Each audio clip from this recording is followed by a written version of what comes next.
My name is Peachiesuze. I am a content creator, a comedian, and one of the queens of controversy. Nice. Oh, and a passport sis. Okay, for those who don't know, what's a passport, sis? So, you know how they have the passport bros that love to go out the country and go dating. I have been a passport sis for about 3 or 4 years now. So, currently, I was only dating in London, England, but now we are trying to venture out to Portugal and some other European places. So, come on and get down with the passport sisters. So, you'd be going to other countries for men, right? As in to meet men? Well, I don't want to say I go to was other... it for fun? I don't go to other countries to meet men per se. When I come here, I like to meet men. I don't necessarily meet men. But when I come to London, every time I come to London, I'll be like, I'm going to find my husband when I get there. And then I don't. I'm not saying all the men here are F-boys, but y'all could work on some stuff. Like what? Like everything. I feel like men here are very entitled. Is it? Yeah, a lot of the men here are very like, I'm a Brit, you know what I'm saying? Like, you're here visiting, yeah. Like, I don't know, you guys are entitled, you want vagina very early. It's too much. Oh, right. It's too much, yeah. Fair enough. Is it different in the US then? Yeah, I mean, a man will at least wine and dine you for like 3 or 4 dates, Sometimes on the first date, if you pay a lot of money, he'll try. After date 1 here, they're like, you're not giving up the pussy. All right. I'm out. Like, what? What's your middle name, sir? Do American guys spend more? Like on the first date? Yeah. Do you find British guys like quite stingy or? Well, dates are cheap out here. So I live in New York, which is, comparable to London as far as pricing goes. So New York, the average date out there, like your first date is going to at least be $200.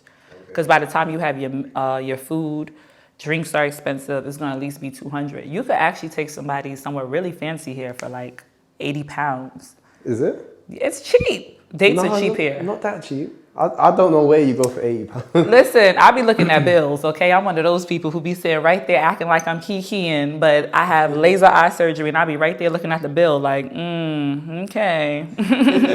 300 pounds to go before I'll think about putting my legs. No, I'm joking, but not really. No, I've seen those videos, yeah, and a lot of people are like, how much should the guy spend on the first date? And there's females in the US saying $700, $500. No, 700, 500 is a bit excessive. That's a lot. That's a lot. Like I said, in New York, the average date is going to be somewhere between like maybe 200 and 400. I mean, you could get a cheaper one, but you got to remember, we also have to tip. Here, you don't have to tip. So that takes out a lot of like money. So New York, like a lot of times, the tip and the tax alone is like $100. And then now you're adding your food and all this other stuff. And then there's some places where there's no optional, like you have to tip. There is Seriously? there is no, I can choose to, no, you have to tip. So, and then if you want to date and you don't tip, there will be no second date. Yeah, no, I get that. It looks a bit stingy, yeah. Especially if the service is good, it looks stingy. Yeah. Exactly, but that's what I like about it. Like I bartend in New York as well, so nice. I come here and I get revenge. Y'all coming to my job. English people come to my job and don't tip me. So I'll be right in here with the best service. Like, thank you. $0. Sorry, honey. No, I do tip out here, though. I do tip, but I don't excessively tip. Yeah. But I do tip. But every time I tip, people are surprised. Like, well, what is this? I'm like, a tip? People don't normally tip bartenders over here. Unless maybe it's like unless you do like a little bottle show or something like that at the bar. It's not really... Listen, sometimes I make $1,000 a day in tips. Seriously? Yes, bartenders make a lot of money. So that's why when you come here and it's just like, wow, you're really only working for 13 pounds an hour and you're giving me great service? I don't understand it. I give shitty service to make a lot of money. Like, I mean, it's hell behind the bar. I'll curse you out, you don't tip me. And I'm coming here and everybody's just so nice for no reason and not even making tip money. I'm like, sheesh. But Brits are nice, nasty. They nice 1 minute. But really, they're nasty with it. Like, they be like, can you move, please? Like, what are we doing here? I don't know, so. No, I get you. Do you like the UK? Is it your first time or you've been there a couple of times? I've actually been to the UK a couple of times. If I'm going to tell the story. So I started coming here back in 2020. Okay. I didn't know black people existed here. If I'm gonna be honest, I'm gonna be honest. I did not know black people existed in the UK, and I went to a private screening for Blue Story because I do acting as well. I'm an actress as well. Nice. Yeah. So I went to a private screening, and I guess they just wanted feedback on a story, and I was like, they got gangs in London. They got black men in gangs that shoot. I'm there. Next month, I was in the first flight out here like, where are these fine chocolate men at?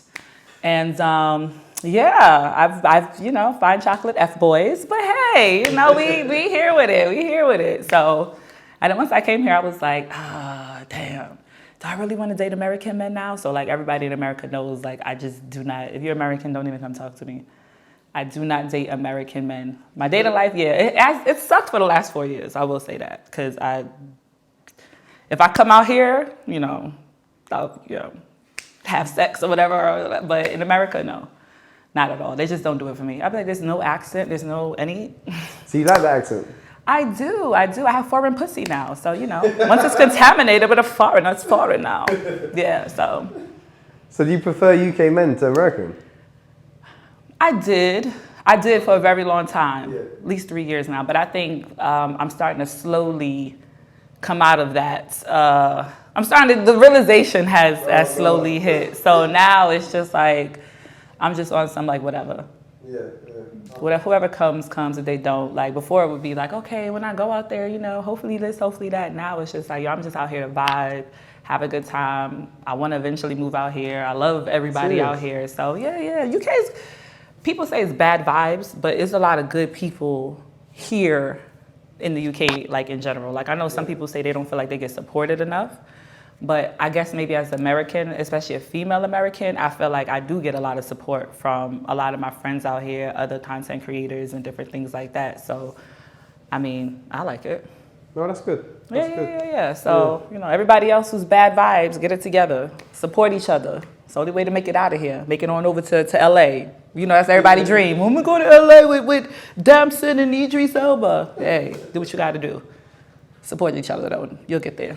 Yeah, because a lot of UK people feel like once you made it to America, you kind of made it as well. Like in acting or rapping, stuff like that. I mean, the thing is that America is a shitty place as well. You think? Like, yeah, the only thing is that we have more freedom. In what sense? Like here, y'all have CCTV everywhere. Yeah. So as soon as I step out, I'm scared to do anything because I'm like, okay, y'all can literally see, which is good for catching people who do crimes, but y'all still have a lot of crimes, so obviously it's not working. That's true. So now y'all just being nosy just to be nosy. Like, even when you drive, like when I moved here, I would like to, but I didn't want to drive. At first I was saying that I'm gonna only just take the train because the train seems very reliable here. But again, English people with their English time, they tell you 7 p.m., they showing up at 9 p.m., 9:30, 10. I don't have time to be waiting around with nobody. So I actually get very angered by that. I understand, yeah. So I know that I would have to drive because I've been driving for years, like at least 15 years in New York. So when you got to be at the mercy of someone else to be like, okay, I'm waiting for you to come get me to go to this party or something. No. So, yeah. No, fair enough. What's the main differences between like UK guys and American guys? American men eat pussy. UK guys don't. I feel like I've met a lot of men here that just say like that's just not something that they're into, that they do. Right. It's not that I was getting them to eat my pussy, but of course the conversation always comes up because of that video I had. So of course that's something that people always want to talk about. So if you want to talk about it, okay, what do y'all do here? And literally, they'll be like, oh, well, if I do it to my girl, I have to be with her for like a really long time. And I'm like, bro, like, you're grown. You're going to expect head in return. Or you're going to expect head in general. So you're not going to eat your girl out? Like, I think growing up, there was a stigma around it. Growing up, we're adults now. No, I understand that. But a lot of guys still ain't got to that level. Well, then guess what? Then they need to up their level. If UK men ate pussy more, I would have probably been pregnant a long time ago. Yeah, why not? You eat pussy? Yeah, come shoot the club up. Come on, let's do it. Let's have a bunch of babies. Other than that, it'd be like, I don't think so. Yeah, I'm good. I don't want to be tied to you forever. I am good to go. You know, everybody's tied to their baby daddies these days. Okay, wait, talking about that video. Get me out of Jamaica, because these niggas said they don't eat pussy and his lady don't respect him if he want him to eat pussy. Ziggy Marley, this why you paddling alone, paddling alone, paddling alone, because you're not eating pussy. You rather stay here than eat pussy. Well, then you don't want a green card. Eat some pussy, you get a green card.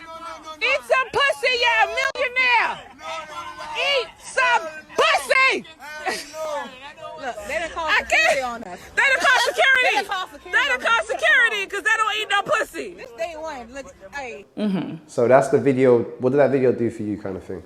Because I know it went viral, didn't it? Yes, so I had a video where I was in Jamaica, and I was simply talking to these fellow Rasta men on a boat about why they don't eat pussy. So I was out with my close friend. It was like her bachelor party. And this is the exclusive story, right? I haven't told anybody this. Maybe in comments I might be like, that's not what really happened. So this is an exclusive right now. So I'm in Jamaica with my friend. If you ever go to Jamaica and you stay on a resort, there's usually like people in a boat who are like at the resort trying to sell you little nicks and knacks, right? So they're selling nicks and knacks. You know, we got a little weed from them for free, you know. I think I bought like a little, you know, anklet. She bought some belly jewelry. Like we were just kicking it with them. We went to the resort, got them some free beers because we were staying at the Rio with all the, like, you know, the free alcohol. So we were just having a good time. I don't know how the conversation came up, but the conversation came up and one of them was like, you know, I don't eat my girlfriend out.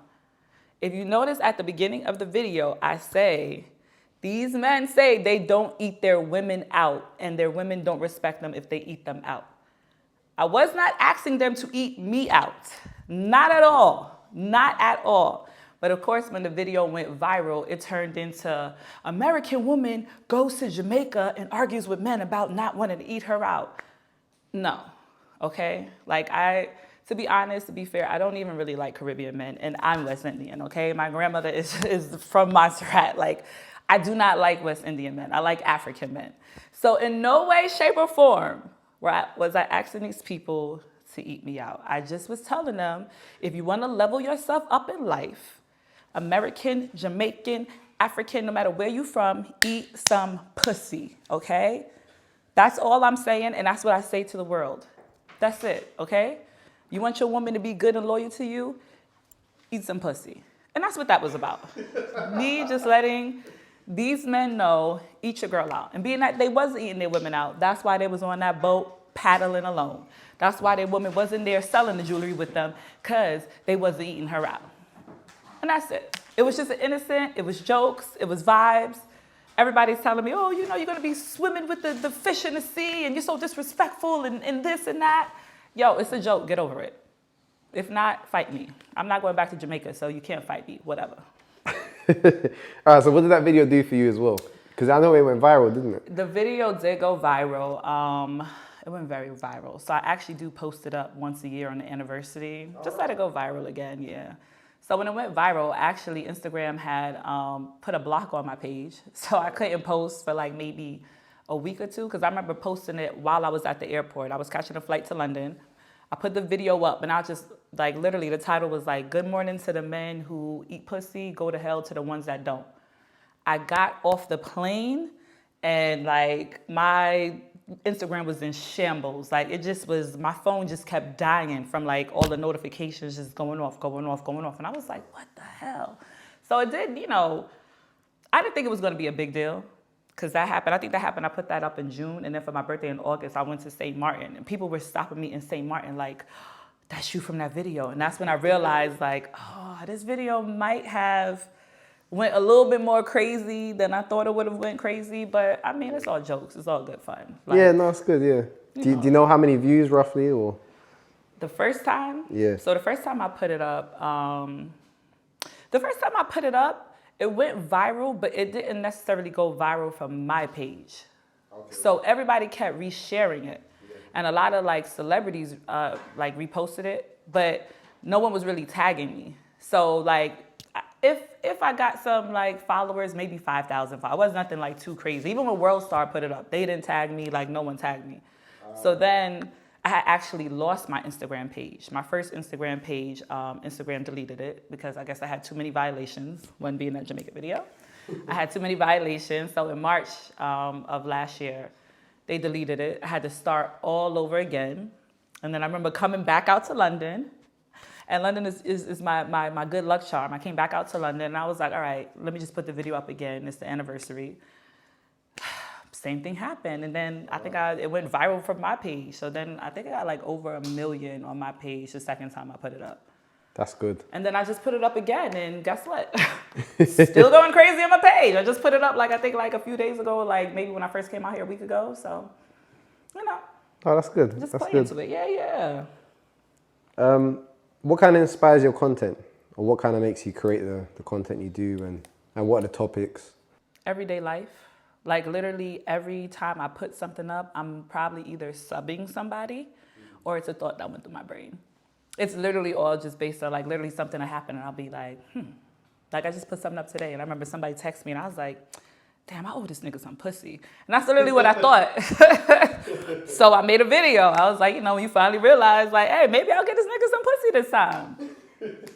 That's literally what it is. It's just everyday life. Like, this is why I love going out. I love being out because there's some times where like, one time I was in a club and I literally wrote like a whole outline for, you know, like a mini series. I do screenwriting as well. So I wrote a whole outline for a mini series and I was like, all right, I'm gonna talk about this. And also weed. Weed helps a lot too. You know what I'm saying? When you're deep in thought, you'll be like, all right, this seems a little funny. So weed and people. Okay. And talking about weed then, you smoke a lot? I don't smoke a lot. No, not a lot, but I smoke enough to get by. Okay. If that makes sense, yeah. And American weed or UK weed? American weed, okay. UK weed makes you go to sleep. I remember like the second time I came here, my friend got me some weed here, and every time I would smoke, I would be in a coma for like 3 hours right after. And then you guys put like cigarettes in there. First of all, you guys are really just only smoking cigarettes. When you take weed and you put cigarette in there, but it's mostly cigarette in there, you're smoking cigarettes. So everybody out here smokes cigarettes. I've seen babies smoking cigarettes out here. It's just too much. Y'all gotta relax. Y'all have to relax with cigarettes out here. Like when I see women and I'll be like, oh my God, you're so young and beautiful. How old are you? And literally they look 30. They're like, I'm 21 with a cigarette. I'm like, bro, like what's going on here? So don't smoke cigarettes, ladies. So Americans like blunts? Yes. A lot of times we do like raw paper or different things like that. And also like in America, like women smoking cigarettes is you're frowned upon. All right. Yeah, right. You're frowned upon a lot out there. So like men will be like, think of it like, oh, that's disgusting. Especially like the smell that it carries and all that. So when you come out here and it's just so common. And then you guys have the nerve to look at people who smoke weed. I'm like, weed doesn't stay on my clothes. Cigarettes does. So that's all I'm saying. No, that's true. I haven't actually asked where you're from. You said New York, right? New York, yeah. Okay. Have you always lived in New York? Yeah. So I was born and raised in the Bronx. Woohoo! I don't really claim it anymore, only when I have to because it kind of has a bad reputation for being dirty. And then I moved to Brooklyn 15 years ago. So, a lot of times I'm just like, Brooklyn, because, that's where most of my adulthood on my own is in Brooklyn, where I learned how to drive, where I learned how to do everything is Brooklyn. So, but I'm a Bronx girl, Shout out to Fat Joe, Ice Spice, J-Lo. We're all from the Bronx. Some of the greats. All the greats, you know what I'm saying? We're all from the Bronx. So. Do you know any UK slang? Any UK who? Slang. Taking a piss. Come on. So I will tell you, the UK slang that is highly offensive that I can't believe y'all say is when you guys say, I'm going to go smoke a fag. So the first time I heard somebody say that, right, I was in a bar and it was like these three white girls. I will say cream-colored. These three cream-colored girls. And they was in a bar and like already they was kind of getting on my nerves because my friend was there with me and he was all flirting all in their faces. It's not that I wanted him, but you out with me. Why are we worried about them? Especially they not sisters. Not to say I'm not racist or anything, but my black women could drink free. These white girls, they could afford it. So one of the girls was like, yeah, I'm about to go smoke a fag real quick. And I was like, yo, we about to beef with somebody? Like, what's up? Because if you say you're going to smoke a fag, that means I'm going to kill a LGBTQ person. That's what smoking a fag means. But apparently out here, smoking a fag means you're going to smoke a cigarette. Yeah, so they took a piss with that one. What do you think of the LGBTQ plus stuff? Community? Yeah, the community. Yeah. What are your thoughts? Ooh, you getting controversial. No, I have a lot of gay friends. To me, they don't bother me. But if I'm gonna be honest, if we're gonna be very, very honest, they don't bother me. I do not like, however, how they are forcing the whole you can identify as what you want to identify movement. I'm not in agreement with it. I'm just not. Like, you can't sit there and just, you know, if you want to be trans, you want to actually commit to the whole process of doing the whole change and all that, fine, like, go ahead and do that. But until you do the whole process, you are to use a male bathroom, you are to use a female bathroom. I'm not with that, just like a man with a penis and a wig going into the same bathroom as me. Like, no, I'm sorry. And I don't like that in school we're teaching our young kids so young, hey, let's open up a book. What do you identify as? Now you're sitting there telling the kid, like, yeah, you should tell the kid they could be anything they want to be, but don't tell them they need to change genders at a young age. If that's something that they figure out that they want to do later in life, that is fine. But I really don't believe that we should be in school teaching our children this. Like, if we're going to be honest about it, we're going to go back to the Bible. You know, we're going to go to the Bible with it. God made Adam and Eve, not Adam and Steve. And again, I love my LGBTQ brothers and sisters. I love y'all. But I think the agenda is getting out of control. It's like you can't say anything without being canceled. Hell, that might get me canceled. But it is what it is. I wouldn't be the queen of controversy if I... It is what it is. I did do my research and I watched something where you said you identify as... 28, yes, yes. And the Brits was like, that fucking old woman, your mother. Yes, I could. If you could identify with whatever sex you want to be, then I could be a trans ageist, okay? So, despite whatever my age is, y'all don't need to know that. Just know I identify as 28. I think I don't look a day over 28, as everyone tells me. So, I'm 28. Next question. You have kids, right? Mm-hmm. One? Or? One, I have a daughter. She is 18. She just graduated high school. She's going to Hampton University. She's going to go be a doctor. So shout out to all of the single moms out there, especially the Black single moms where it may have been hard. Let me tell you, I raised a scholar, honey.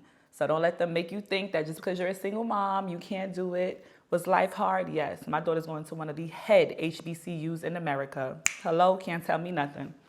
Oh, congratulations. Thank you. Is raising a child quite hard, or would you say it's quite easy? Now, what do you think?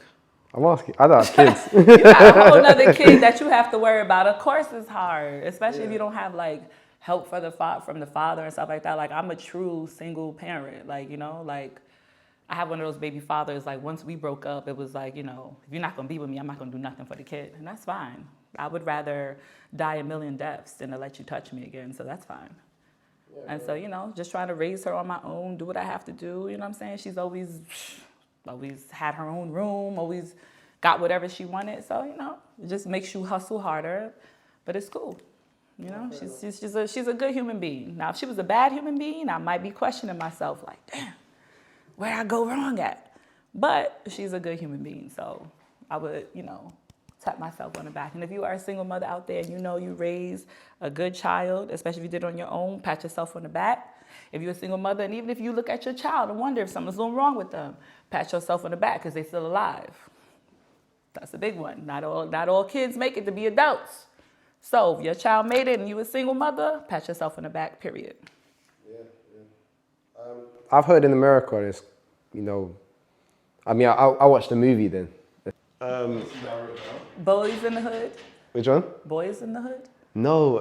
Is it an old movie? While drinking, South Central, while drinking. Oh, you know what I'm talking about? Don't be a menace to South Don't be a menace, Central yeah, while yeah. drinking your juice Yeah, in the yeah, Hood. yeah. The funny yeah. video. Yeah, that's it, yeah. Okay, yeah. okay. And obviously you got that intro where it's like, you know, by 21 and everyone's dead and you know, I get shot in the hood and I die. It's the truth though. Is that true? Yeah, it's the truth. And would you say it's, like that's your experience growing up in America? I mean, I wouldn't say just so. It's different sides of America. I live more on the northern side. So, like in New York, if you are caught with a gun, that is automatically 5 years you're getting in prison, right? If you lose the case, of course. 5 years in prison, like automatic. That's if it's unregistered. If you're caught with a gun, registration, if you're caught with a gun, we have very strict gun laws in America. But there's also a lot of gun violence in America. So, and in New York is, pretty violent. It's calmed down a little. But actually, I can't even say it's calmed down a little bit. It's violent as fuck. There's gangs in New York. It's gangs. It's the new generation. First of all, and I'm a hood booger now. I'm a classy hood booger. But I love my shoot 'em up drill music. I love all of that. Okay, Rowdy Rebel, GS9 was poppin'. It's my favorite group. But at the end of the day, like, let's be real about it. Kids are influenced by what they see and hear on the radio. A lot of these kids are being raised by the streets. They're being raised by their television. So if they're turning on and all you hearing is, I'm, smoking this one, smoking that one, I'm da-da-da-da-da, that's what you're gonna grow up to think is normal. That's what you're gonna wanna do.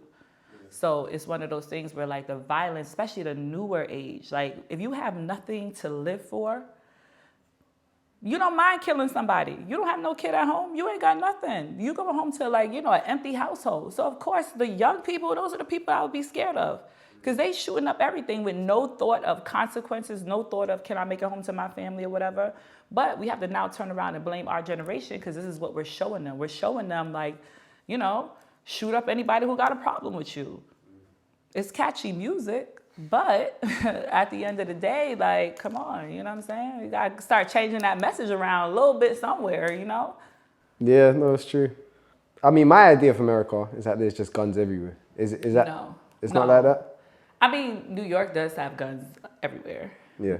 Unlicensed guns, but yes, guns everywhere. But if you go to the South, you actually have the right to carry. So you don't even have to get your gun registered. You can literally have your gun on your waist and like walk around with your gun on your waist because they give you the right to defend yourself and different stuff like that. So it all just depends on where you're at. But the gun laws and the people who, the NRA, the National Rifle Association, or whatever it's called, they put so much money into like government officials and this and that they keep on passing these very lenient gun laws.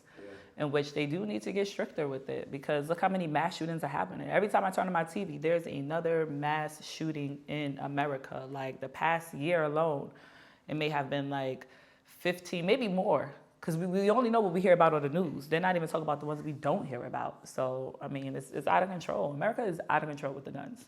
Yeah. Y'all out of control with the knives, though. That's true. That's true. Y'all some hooligans out here. Like, I was never, when I first came out here, I was like, y'all even got guns out there? Why would I be scared of, like, the UK? Get out of here. And then I was in the hood one day, and it was like, hey, we really stopped people. And I was like, really? And then when I thought about it, I was like, to walk up on somebody and, like, look them in the eye and really stab them? Like, I think it's worse. That's worse. Yeah, I could shoot a gun from across the room. I don't got to get my hands dirty. I'm not in fear of nothing because I'm all the way over here. But to, like, walk up on you and stab you? What if you take the knife away and stab me back? You know what I'm saying? Like, it's a little dangerous.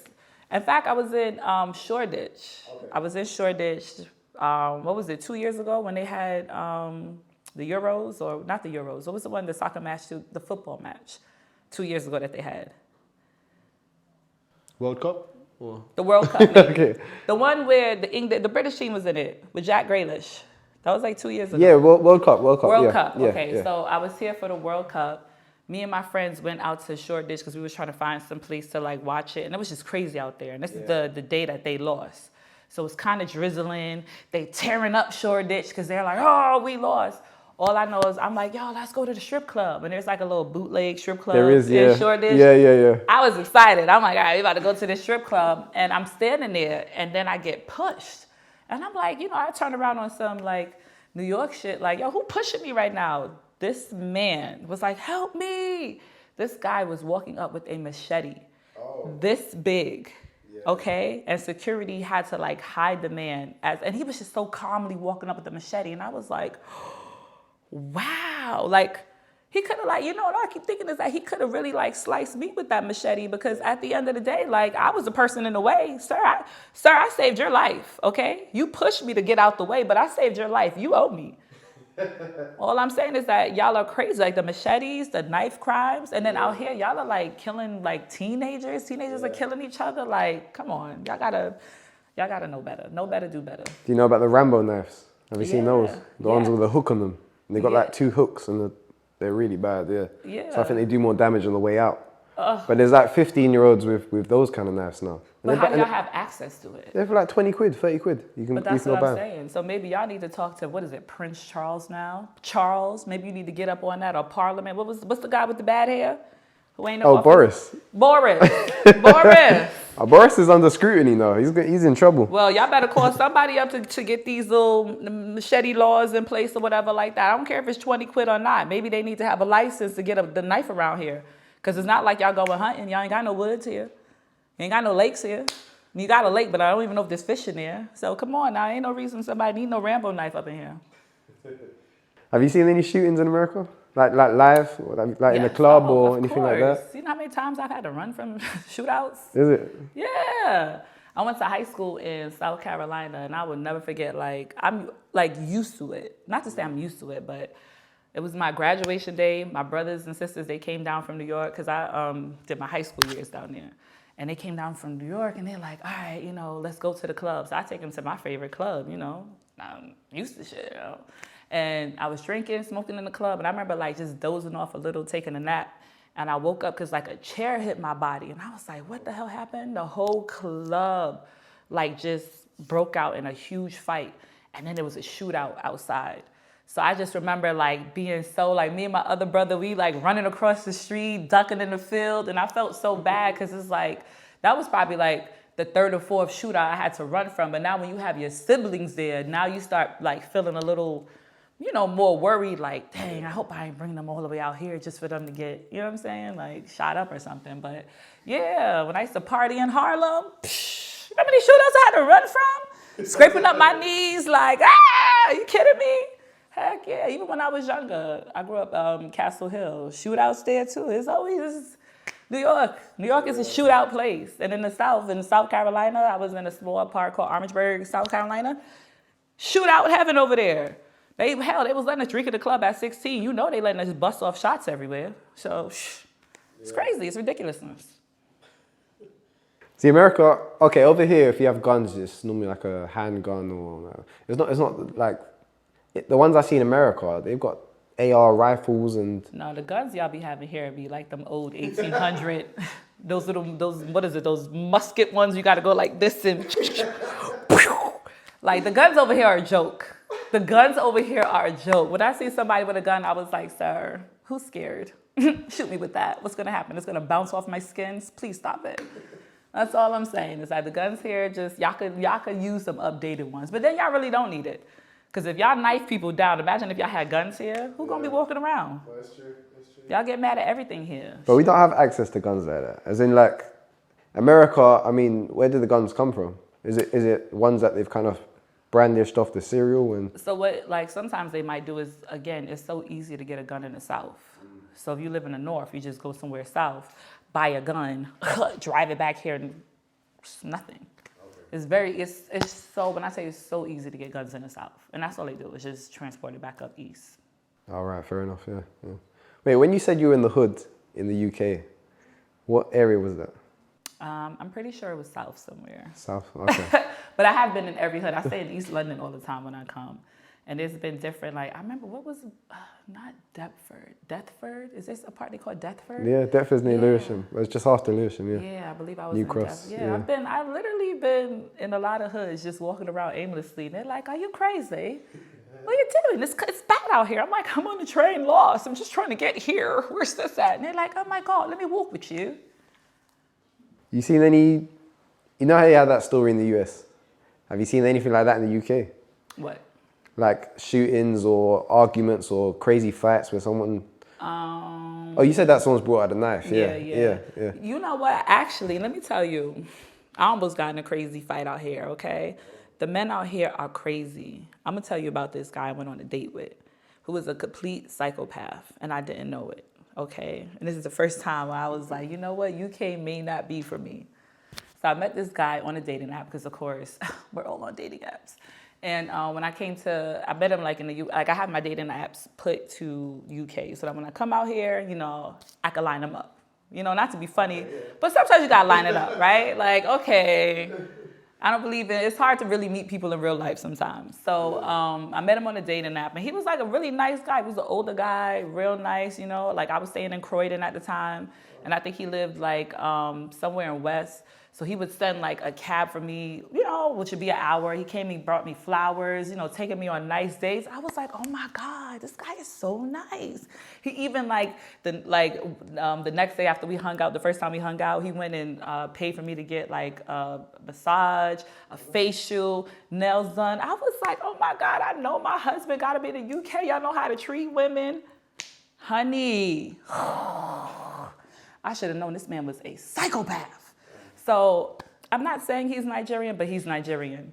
So, you know, we went to the club, right? So I guess like sometimes the Nigerian men out here are like, in New York, we have a whole bunch of like Africans, right? From everywhere. Here though, it's like y'all are directly from like Nigeria. So in New York, maybe it'll be a second, third generation, fourth generation. Here, it's like one generation. So they're a little bit more Nigerian, and their values are a little bit more on that level. Yeah. So I guess a lot of times, especially older Nigerian men, they don't mind spending on you, but you better sit down and shut up. And I don't know if you can't tell, I'm not a sit down and shut up type of girl. You know what I'm saying? Like I let stuff slide, but I ain't gonna just shut up. So I think it was like maybe our third date, and maybe we was out all day. We went to the club to go drink or something like that. And I remember like some girls, like we was in the club drinking, having a good time. And he's one of those, oh, let me buy everybody drinks. And I remember we was like leaving to go, and then the two girls was in the back of the car. And I'm like, well, what the hell are they doing here? So that was the first argument, right? And the first argument got kind of heated. Yeah. So I should have known something might be wrong with this man. But you know what? It didn't deter me. Because I was like, you know what, this is a nice man. Ladies, red flags. The minute you see a red flag, get out. It don't matter how nice that man is. Get the hell out. I ain't get out in time though, right? So now we go on a fourth date. Did we argue after this fourth date? I'm pretty sure by the fourth date, I didn't even argue no more. I was like, you know what? I'm not even going to say nothing. I'm a Leo. I just did one of these. I just go quiet. I'm not going to argue with you. Argue with your mother. I'm not going to argue with you. Fourth date, right? Date number 5, I had switched Airbnbs, right? So I was in a new area, new Airbnb. I was by the Excel Center. And I'm like, okay, let me go exploring. And I go to this little bar over there. Man, it's such a cute little bar. It was like a Cheers bar. Everybody knows everybody. These people are all getting along. It looked like you was in like, well, it might be too young for y'all, but Love Island, like the old show. You know, like the guy had on the flower shirt. He was old with the gray hair that went back. I was like, this is some old shit and I like it. I'm in there having the time of my life. The bartender's like, go talk to that white guy over there. He's a millionaire. I said, say less. So I was over there talking with the white guy for, you know, quite a long time. I think I arrived at 3 p.m. I may have been there until like 9, 10 p.m. still drinking and carrying on. You know, mind you, there's no food here. So this white guy's just buying me bottles of red wine and I'm just gobbling it down like, yeah, tell me more. What? You're going to Barbados for a month. I can come? Hell yeah. I'm having a good damn time. Then the psychopath texts me like, oh, well, where are you at? Can I come see you? And I was like, oh. Again, red flag. This was my mistake because I forgot that the male ego is very dangerous. So I'm like, all right, cool. Yeah, you can meet me at this little bar or whatever. So he comes over there and I guess he sees me, you know, talking to the white guy because this man done bought me about 3 or 4 bottles of wine and I could drink. I'm a bartender. I could drink. So his, you know, male bravado is now setting in and he's, oh, send them a bottle over there. So now him and the white guy start playing the pissing match. I'm going to send you shots. You going to send shots over here. I'm just drinking like this. Hey, more shots for me. I don't care. Yeah. So now everybody's nice, drunk, liquored up. I've probably been drinking for about 7 or 8 hours straight. I think I had a bag of chips in this whole time. I am a trooper. That's all I'm going to say. All I know is this other Nigerian guy walks in the room with his girl, and they start talking about how a woman is supposed to act. Okay. Basically, you know, so the guy who I was with was like, listen, if you're going to be my woman, you basically got to sit down, shut up, that's it. you're the best. Sit down, shut up, that's it, right? The other Nigerian guy is like, nah, women still could have rights or whatever like that. So my guy said something that was just so offensive towards women. Like, women are no good for nothing, something. So the white guy stands up and he's like, why don't you shut up already? So now he gets up. And he's like, what did you say to me? The guy who I was with is about 6'4". The white guy is about 6'5", and they're both husky, big, like big boys. Not fat, but like built, like big. So now they start arguing. Now I'm embarrassed because I'm like, I'm in this white spot trying to get this millionaire money, and you gonna bring your coon ass in here acting up. Oh, so now I'm just upset because I'm like, what the hell is going on? So now I'm trying to calm him down. I'm like, we need to just leave because you cannot fight right now. Yeah. Everybody's holding them back. Now this story is long. Let me hurry with the story. So now we get into the car, right? We get into the car. He's cursing me out. I'm hungry. I'm like, yo, bro, just pull up anywhere. It's like 10 o'clock, 11, nothing's open. I'm like, yo, just take me to McDonald's if you have to. I just need some food in my system. So we're on our way to McDonald's. He's cursing me out. Oh, you're treacherous. You're this. It's only because of you. He thought he could talk to me like that. If you wasn't in his face, he would know Nigerians are king, blah, blah, blah, blah, blah, all this other stuff. So he's cursing me out, and I'm eating the French fries, and I'm like, okay, all right. So after 20 minutes of being belittled, finally I said, well, can I step in and say something? He's like, what do you want? And all I said was, can you please stop being the angry black man when we get in the room? Because every time we get in the room, you arguing with somebody. Okay. We in the club, you arguing. You always arguing with somebody. Like, stop. I didn't even say, all I said was, please stop being the angry black man when you enter the room. I swear to God, the car said, Err! And I was like, well, where the fuck are we at? He's like, get out the car. And I'm like, I'm trying to call an Uber now because I'm like, oh, Lord, whatever. Because at first I wasn't going to go nowhere. At first I was going to be like, no, nigga, you taking me home. I'm not getting out the car. But I said, you know what? There's a little twinkle of demon in his eye. Let me just call my Uber. So I'm trying to call my Uber. He snatches open the door, yanks me out the car, okay? And I'm like, oh, this nigga means beef. So I'm really in my phone trying to call the Uber. He snatches my phone and cuts my finger, right? So my whole finger is cut open now and it's bleeding. I'm like, oh my God. He mushes me in the head. He's like, I will knock you out here. And I'm like, what is your problem? Like, because I don't know what's going on. This is like my second time in London. So I'm like, I don't know what the hell is happening. I'm like, how did this nice man turn into this demon? And so there was like some guy sitting in the car, and he walks over to the guy in the car. He's like, you need to tell her how Nigerians are kings out here. That guy nicely put that window up like, and I was like, Lord, I'm about to die out here tonight. And by the grace of God, this older black lady came out of nowhere, and she just hugged me and scooped me up. And she was like, come over here. This man is a psychopath.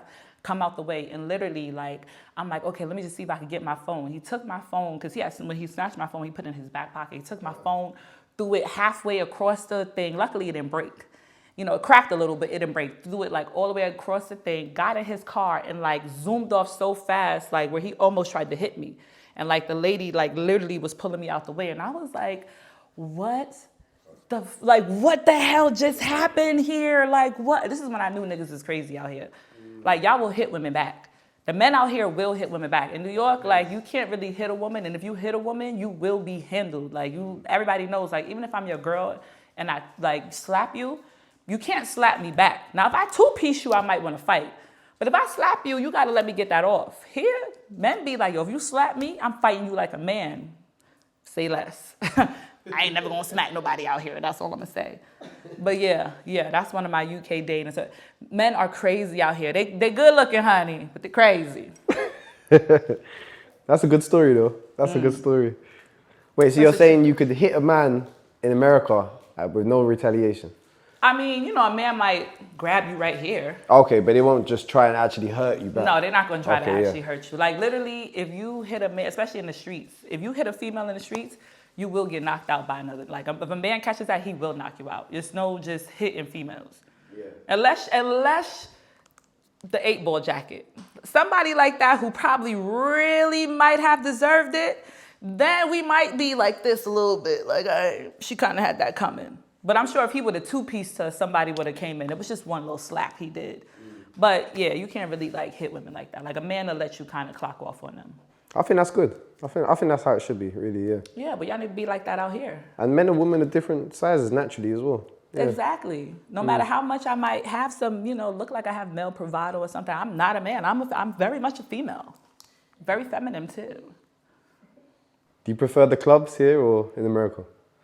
Actually, I like the clubs here. Do you? Yeah, like when I'm home, I go to bars and stuff like that, but I don't really go out clubbing. I don't like clubbing out there because it's, I'm not saying it's stush. Like, of course, if you go to like a Caribbean party, West Indian party, everybody's going to be dancing, having a good time. That's what I like about here is that it's so cultural. So that's how the clubs are. But if you go to like just your average club, mostly everybody's going to be on their phone doing this. It's just not the same type of vibe. But like when I come here, I feel like the vibe is just more, I don't know, it's just more organic. It's more natural. Everybody's like, oh my God, hello. I like your shoes. I like your dress. I like the freckles, In New York, they'll just look at you like, keep it moving, So I definitely do like going out partying out here. That's good. What kind of music you like then? I love Afro beats. Hey, Burna Boy. I'll be one of your many wives. I like Afro beats. I like reggae. I love R&B. I like hip hop. What the average black girl like? I like it all. Average stuff. Yeah. But I'm mostly at home listening to Afro beats and old school R&B. Okay, nice. With your content, I know you say you kind of do it based on life and it's spontaneous. Who do you normally collab with? Just other creators or? Yeah, so I have like a few creator buddies and we, get together, close friends. Like that's the one thing about New York I could say is that I do like how we like to collaborate with each other. Sometimes like in America it's so competitive. You know what I'm saying? Like if you go on Facebook, you get paid for reels. If you go on Instagram, you get paid for that. So all those different social media sites pay you to, promote content. So of course, the more views you get, the more money you're gonna make. So I can say is that the creators out there, we all do like to collab with each other to, grow your fan base, do this, do that, or whatever. So, it's cool. It's cool. Do you think any content's good content? I know you're the queen of... there's some people that be having like 1 million followers and I'd be like, there's absolutely nothing funny here. Like what it's taught me is that people are stupid. And I don't mean to be offended, like I hope no one gets offended, but people are dumb, people are stupid. Mm-hmm. So like the simplest, like the more simple something is, the more people will enjoy it because it's simple. So sometimes when I used to always try to go hard and, do this and do that. And I'm like, no, you don't have to. People are dumb. Their attention spans are 10 seconds. Why are you creating a whole scenario for them? It's 10 seconds. Here, take this. Good? Because every time you really put something effort in and I'm going to do this and I'm going to do that, people's attention spans are just not there. They don't want to be there watching a 1-minute clip. They want 15 seconds. I want to laugh. Get in, get out. Yeah. What's your best platform or your favorite? Well, Instagram is where I probably would have the most loyal followers, fans, and stuff like that. I would definitely say Instagram. Even though Instagram, I'm always in trouble. They're always sending me violations. They're always demonetizing me. So I can't even make money off of Instagram anymore. Do you feel like they make it hard for content creators? Yes. Oh, they make it very hard for especially black content creators. Okay, right. Oh, definitely. Like I remember I made a video and I was like, sis, don't let the man shoot up your club. They violated me. And when I had to go back, I'm like, what did I do? And I'm like, oh, shoot up the club. But you don't know what that means. You letting the man skeet in you. So it's just like, when you got people who are not of our culture or our race running a platform, when you use certain, terms, they don't understand what it means. Yeah. So now I'm just catching violation after violation. Like literally every time I open the app, I got a violation. I'm probably going to get violated for what I posted today. They literally just violate you just to violate you because we still want you to post on our platform, but we don't want to pay you to post.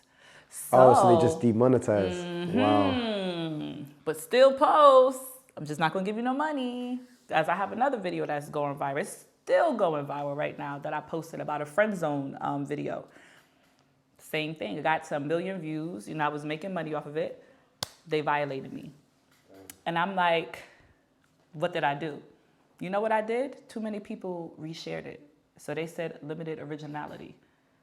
Wow. Exactly. I've been trying to appeal it since, like, and I shot it here in London, and I'm trying to appeal it because I'm like, you know how much money you owe me right now, but because it reached a certain plateau, you're just like, that's enough money for her. And it's like once they violate you, it's so hard for you to try to get them to give you your money back. You know, but I always tell if you're a content creator, make sure TikTok, Facebook pays a lot of money. Instagram, all of those, YouTube, build all of those up at once. Like I messed up when I first started. I only focused on Instagram. So it wasn't until I was working and got close to my other friends who are content creators, I was like, you need to be on Facebook. You need to be on TikTok. You need to just all these platforms. And once you do all of that, you can have a job as a full-time creator. Some creators make, like, one of my homegirls told me in 1 month she made $12,000 off her videos. Wow. Yeah. Is that from all the platforms together? No, that's just from Facebook. Wow. That's just from Facebook. Because Facebook used to do bonuses. They took it away, but they said they're going to bring that back. They pay for ads on Reels. Everything's about advertisement. So when you got one of your videos that you put up, they might put a little ad on the bottom of it. Boom. You're making money. So literally, if they didn't violate my video with the amount of views it has on it right now, it's probably worth about maybe like $2,000 just for that one video. Okay, right. So you can actually make like 2,000 from one video. You can make a lot of money from one video. How many views does that need to make that much? So they probably give you about $500 per like 1 million views maybe. Okay, right. So like, yeah. So, and the more views you get, of course, the more. Yeah, it's cumulative, isn't it? Yeah. Yeah, it builds up, yeah. So that's why some people you'll see like on some of these platforms, they just keep posting all day because they're trying to get those views. You know, I'm a person that I post once a day. I don't got time to be giving you all my content because I got other stuff I'm trying to do. I'm trying to screenwrite. I'm trying to be a director. I got too much. I got to really go to work. Like it's too much. So here go to one video. And if that don't pop, we'll come up with another video. And if that don't pop, we'll come up with another video. And that's it. Well, fair enough.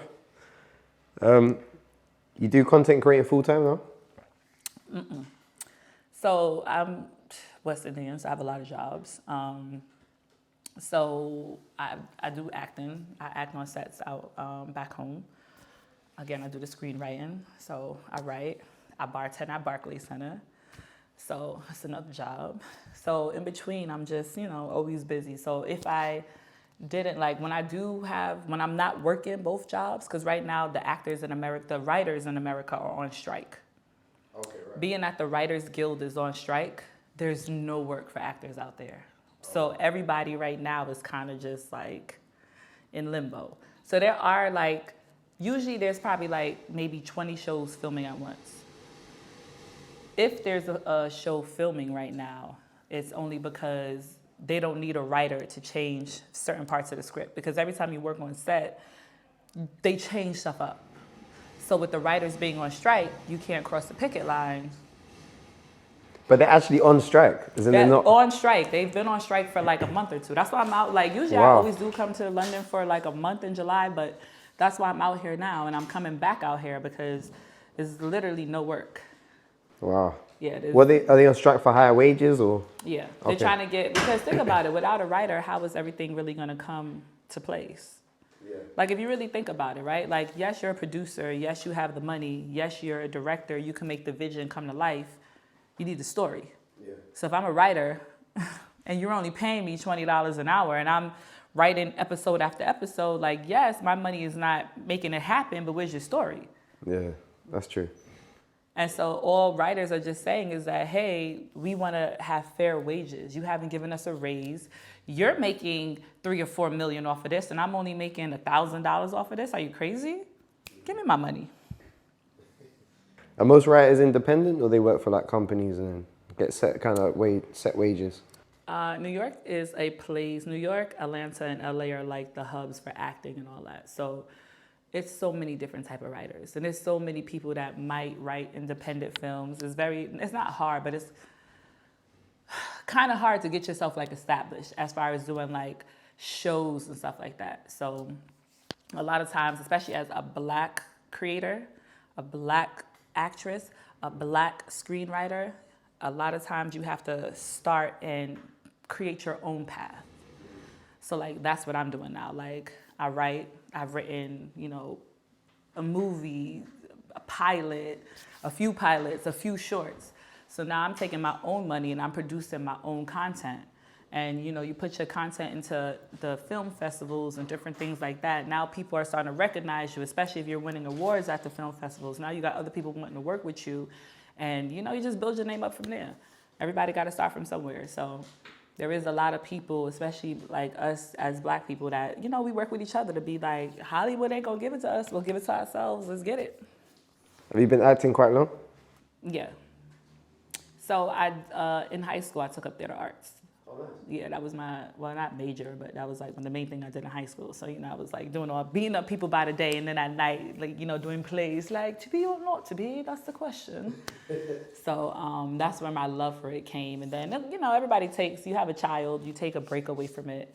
But the past, like, I would say 5 years, I got back into it really. Because, I started modeling for a while. I wasn't always as big, okay? I used to be a little skinny, not skinny, but skinnier. So I used to do modeling, and all of that. And then, just get back into acting. So that's where we at now. I don't want to work forever. I actually want to retire in a few years, so yeah. Retire when? In a few years. Okay. If this doesn't work, I'm just going to be a big drug dealer. Pablo Escobar, holler at me. Did you always want to be kind of like an actor, or what did you want to be when you were younger? So when I was growing up, I felt like I always knew I was going to be special. I did know that. And I've always, like, after high school, that's when I was like, yeah, I do want to be an actress or just be in the entertainment field. But I actually have, like, a lisp. And it used to be a little worse. Like, it wasn't a bad lisp, but I do have a lisp where sometimes when I say stuff, it kind of comes out. And I remember right after high school, I went to one of the famous acting schools in New York, and I applied. And they were like, yeah, we love you, but you need to go to speech class first. And once you, get that handled, then come back, audition again. And I was like, fuck you, it's over for me. And then after that, I just started like doing modeling and stuff like that, because that was something easier. Like, okay, you're tall, you're pretty, whatever, come model. So I started doing that. But then, you get older, you like, that's not where my heart is. My heart is here. I'm good at it, so I might as well do that. No, that's fair enough, yeah. Yeah, and content creation, honestly, is the best way to get there. Because you're putting your skills on display for people to see all across the world. And the more they get to know you, the more they get to be like, hey, I want to work with you. So. No, that's true. Yeah. That makes a lot of sense. What would you say to someone who wants to get into content creating? Do it. Just start it. Like, the thing about it is that people are so scared to be judged. You cannot be afraid to be judged. Who cares? These people are not paying your bills. Like, my favorite saying in the world, I always ask people, but did you die? You remember Hangover? When he was like, but did you die? Yeah. That's the best saying ever invented.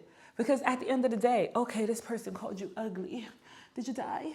No. So who cares? This is why I put stuff up. I don't care. I will wake up, no makeup on, hair looking crazy, and shoot a video that's in my soul. I don't care. What is your judgment going to do for me?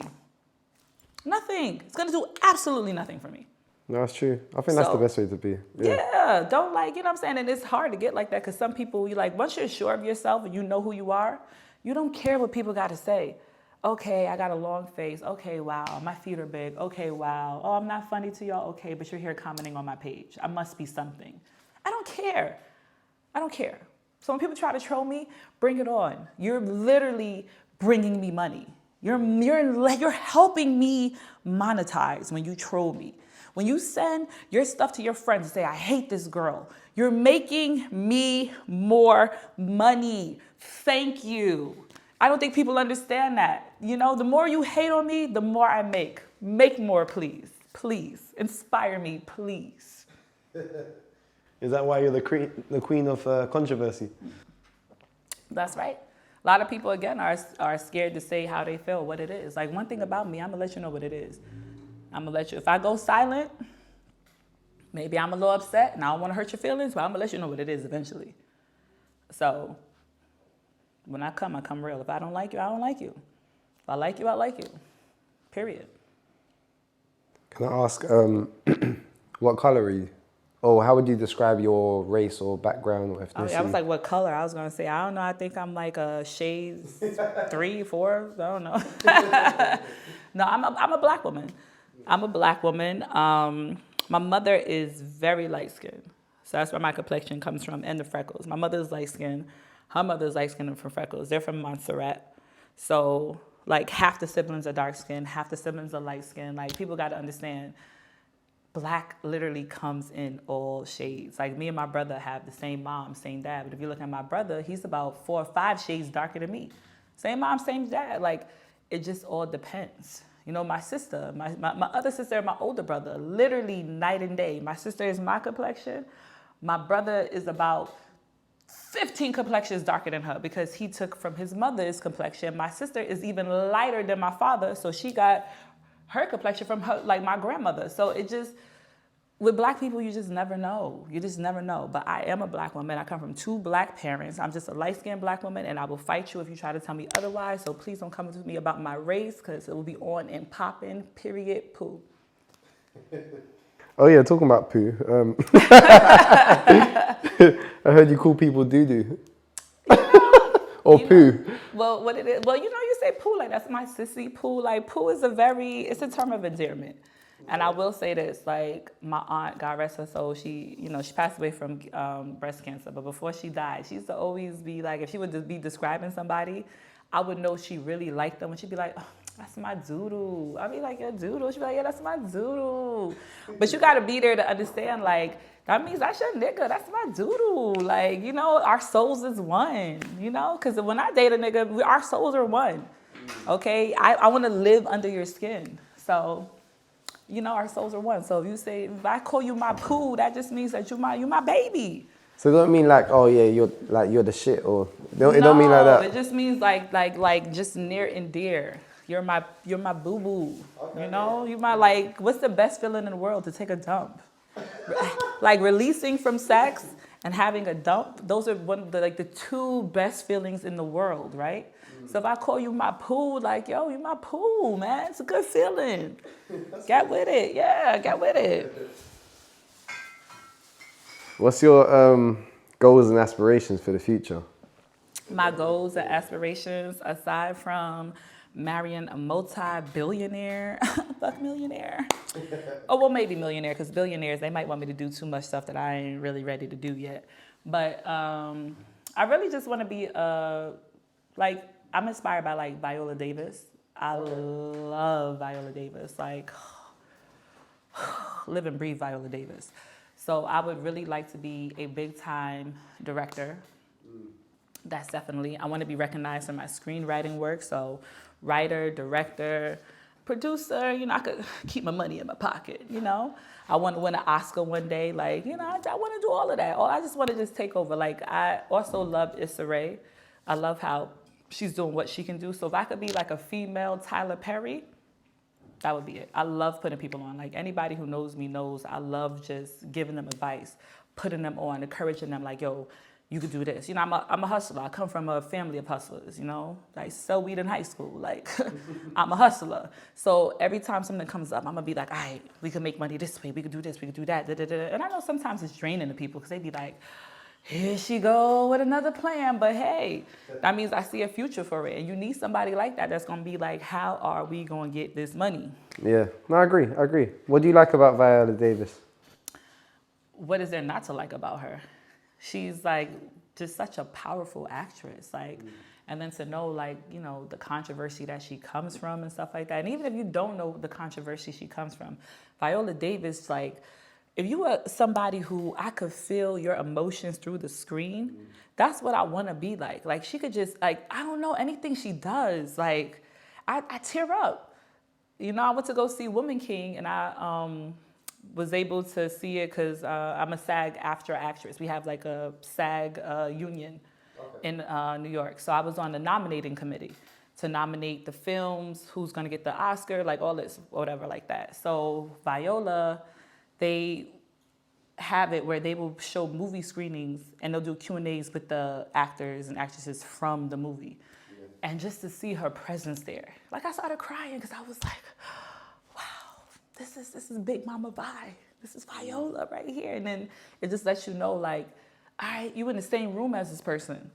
You getting there. Yeah. And then when you really think about it, you be like, you a little girl who everybody thought I was going to be, I was a little bad child. I was a little misbehaved a little bit. I had a daughter young, so they always count you out like you're not going to do anything for yourself. So then when you start doing stuff for yourself, you're like, yeah, you counted me out. What's up now? What's up? My old teacher, Miss Grimes, what's up now? I saw you when I was pregnant. You were saying you're so disappointed. I'm so disappointed in you. I can't believe it. How you like me now? Gold teeth when I smile. Try to take me out the ghetto, but I'm still buck wild.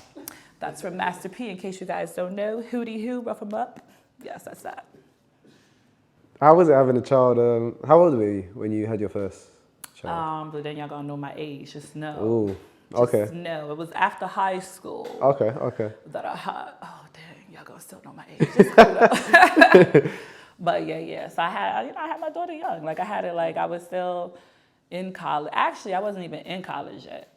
So I was dating this guy who, he actually trapped me with grease burgers. He used to make me, my daughter's father used to make me these hamburgers. But I might as well tell you, if I'm going to tell y'all the story, okay?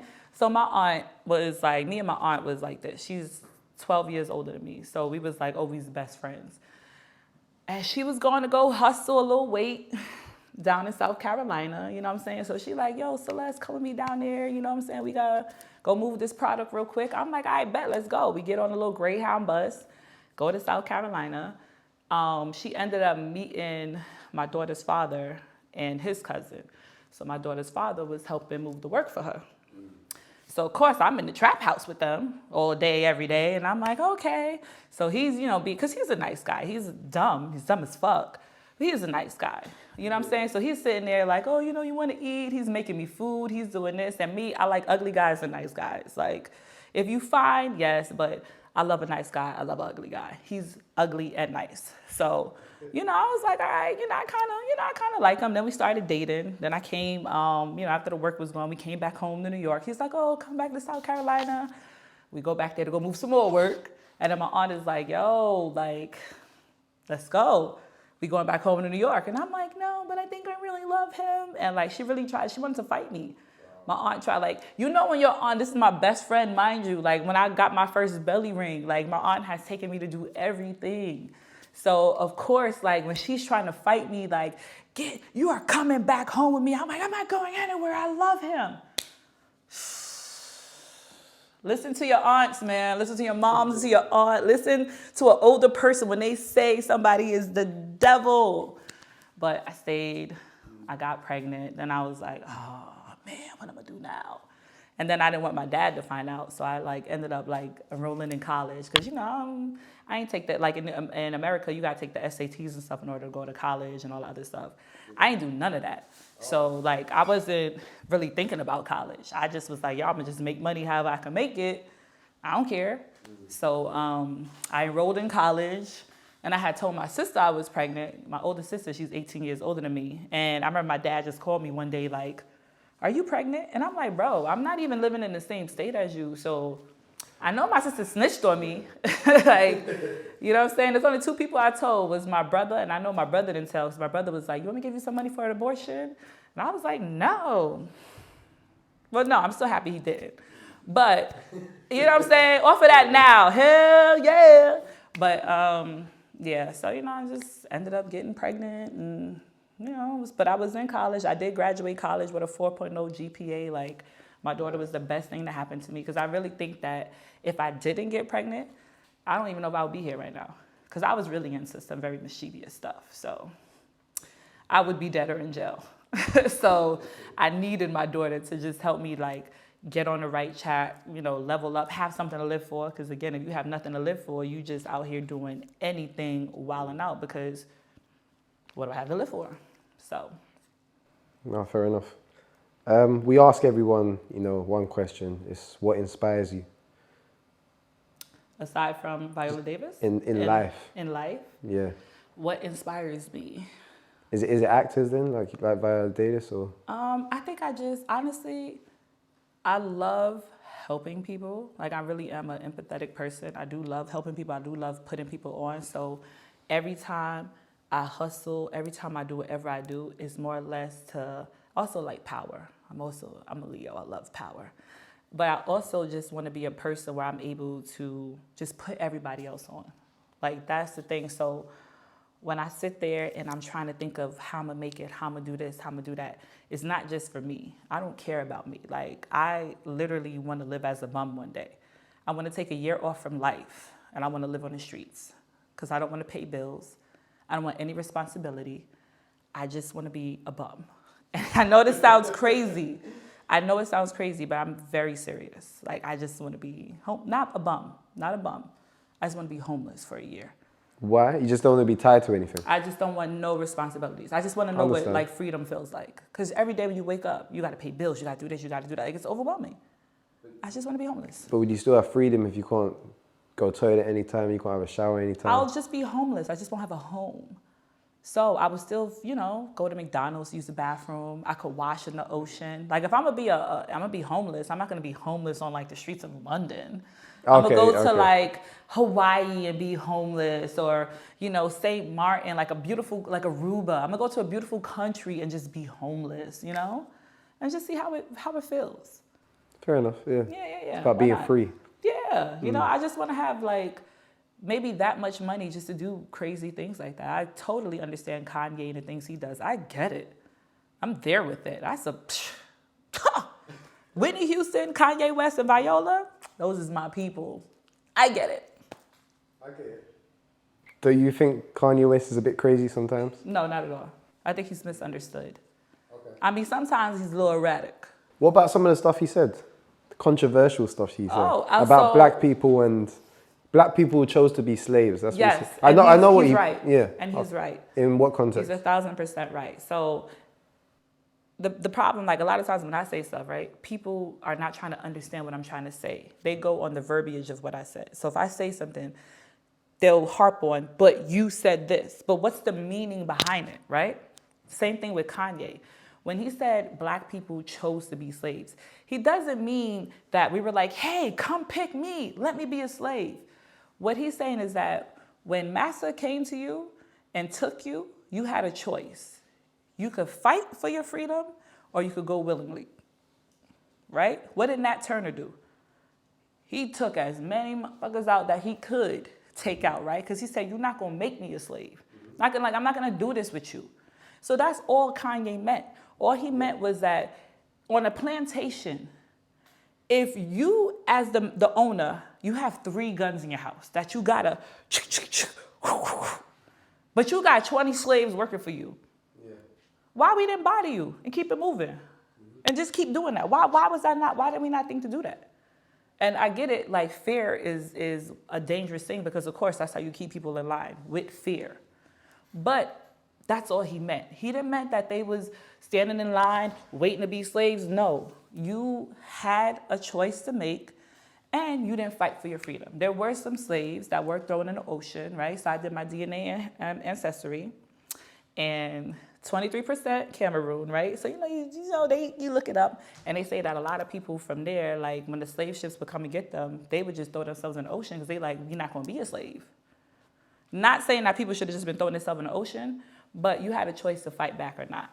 Whether they had guns, whether they put the fear in you or whatever like that, that's all he meant, is that if they would have chose to fight back, they wouldn't have been slaves. That's what he meant. I understand, yeah.